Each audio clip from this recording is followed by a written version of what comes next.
nem tudo é o que parece. Eu te cumprimento com a paz do nosso Deus, do nosso Senhor e Salvador Jesus Cristo, e hoje eu quero meditar com você no Evangelho de Jesus Cristo, conforme escreveu Mateus, aqui no capítulo 1. No capítulo 1 nós sabemos que inicia-se com a genealogia de Jesus Cristo, onde vai narrando a filiação de Abraão até José, o pai de Jesus. Só que tem algo interessante aqui no texto que diz assim, que Jacó gerou José, marido de Maria, da qual nasceu Jesus. Aqui não diz que Jacó gerou José e José gerou Jesus. Jesus é filho adotivo de José. No entanto, nasceu de Maria, esposa de José. Assim como nós somos filhos por adoção. E o próprio Jesus foi adotado pelo pai dele, José. Porque a concepção de Maria aqui diz que o nascimento de Jesus foi assim, no versículo 18 do capítulo 1. Maria, a sua mãe, estava comprometida em se casar com José. Mas antes de se unirem, ela se achou grávida pelo Espírito Santo. E José, com quem Maria estava para casar, sendo um homem justo e não querendo envergonhá-la em público, resolveu deixá-la em segredo, em secreto, para que ninguém soubesse daquela situação, Só que enquanto ele refletia sobre o que estava acontecendo, lhe apareceu um anjo em sonho. Então, a primeira lição que nós tiramos aqui é que assim como Jesus Cristo foi adotado por José, nós também fomos adotados pelo nosso Pai, pelo Pai de Jesus. E nós devemos nos sentir felizes com essa adoção, porque Jesus na cruz do Calvário, ele pagou um alto preço. Porque aqui no texto também diz que, no versículo 21, ela dará à luz a um filho, e você colocará nele o nome de Jesus, porque ele salvará o seu povo dos pecados deles. Então aqui tem muita informação nesse capítulo 1, do Evangelho de Jesus, conforme escreveu Mateus. Porque aqui fala sobre toda a genealogia de Abraão, onde Deus vai cumprindo as promessas feitas para ele. Aqui mostra que Jesus, ele descendeu, ele é descendente de homens que foram obedientes e de homens que não foram obedientes a Deus, porque Deus não está levando em consideração o pecado.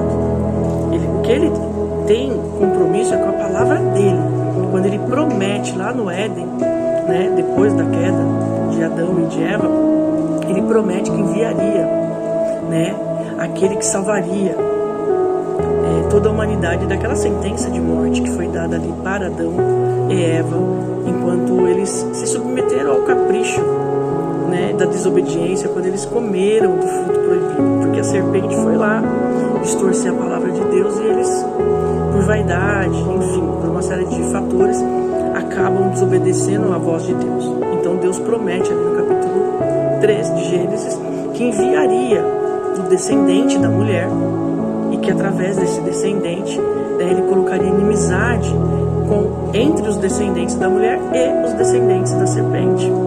Porque infelizmente nós temos pessoas que servem a Jesus e são descendentes da mulher, vem dessa linhagem de filhos de Deus, ainda que sejamos por adoção, mas somos filhos legítimos. Quando nós obedecemos a palavra, nos tornamos filhos legítimos. E também os descendentes da serpente, porque muita gente por aí está servindo Deus daquele jeito, e mais parece jogar no time do outro lado. Só que aqui nesse texto, quando Mateus escreve a genealogia, porque ele estava escrevendo para os judeus, ele vem comprovando toda a promessa, toda a palavra se cumprindo. E aqui ele deixa claro que quando Jesus nasce, o objetivo de Jesus era de salvar o povo dos seus pecados. E por que eu começo esse devocional dizendo assim, nem tudo é o que parece? Porque Jesus não parecia rei, Jesus não tinha aparência, né, de príncipe, da forma como eles esperavam que tivesse, mas era. Não parecia, mas era.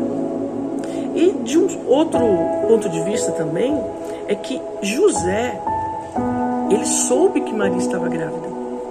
Só que antes dele tomar uma decisão, ele considerou, ele parou para refletir sobre aquele assunto, sobre aquela situação real que estava acontecendo. Então nem tudo que parece é. Muitas coisas parecem ser boas e são ruins, muitas coisas parecem ser ruins, sem nenhum valor, e são muito significativas.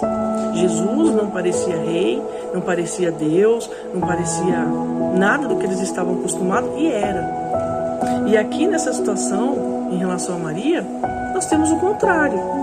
Porque José poderia pensar que ela teria adulterado, que ela teria se relacionado com outro homem, enfim, e não era. Então nem tudo que parece é. Né? Às vezes tem aparência de ser coisa boa e não é. Nos leva para a morte, como o fruto proibido. Porque Eva, ela julgou pela aparência e tinha aparência de coisa boa. Só que quando ela provou do fruto, ela experimentou a morte, afastamento da presença do Pai. Quando Jesus nasce, ele não tem aparência de rei, de profeta, de nada, né? Mas era. Então, nem tudo que parece é. E nós precisamos tomar cuidado com as nossas impressões. Nós precisamos verificar, através da Santa Palavra, o que realmente é e realmente aquilo que não é. E diante de uma situação onde nós não temos certeza do que é e do que não é, da aparência das coisas, nós precisamos orar e aguardar a resposta de Deus, porque foi isso que José fez. Diante daquela situação, diferente de Eva, por exemplo, que ficou ouvindo ali a provocação, a insinuação da serpente, e tão logo já se rendeu àquela investida de Satanás, aqui não. Aqui olha como que a diferença de uma pessoa sensata, que para, que pensa, que analisa, e de uma pessoa insensata, tola, que vai tomando decisões de forma precipitada. José, quando ele soube da situação que envolvia Maria, ele ficou refletindo sobre isso. Enquanto ele considerava, ele refletia, ele pensava, ele meditava, um anjo da parte do Senhor veio e em sonho falou com ele. E hoje nós temos as Escrituras que falam conosco todos os dias se nós abrirmos a Bíblia para ouvir Deus falando. Então, antes de uma tomada de decisão, diante de algo que parece, mas não é, seja bom ou seja ruim, nós temos que considerar o que a Bíblia fala sobre aquele assunto, sobre o que a Bíblia já nos ensinou sobre aquele assunto. E aí nós vamos orar, refletir, considerar, e aí sim, o Espírito Santo vai trazer a melhor solução para cada situação que parece, mas não é. Que você fique com essa palavra, que você leia o capítulo 1, né, do Evangelho de Jesus, conforme escreveu Mateus, do capítulo 1, versículos 1 até o 24, que foi a nossa meditação de agora. Tá bom? Fique com Deus, né? Seja abençoado em nome de Jesus e um ótimo dia para você.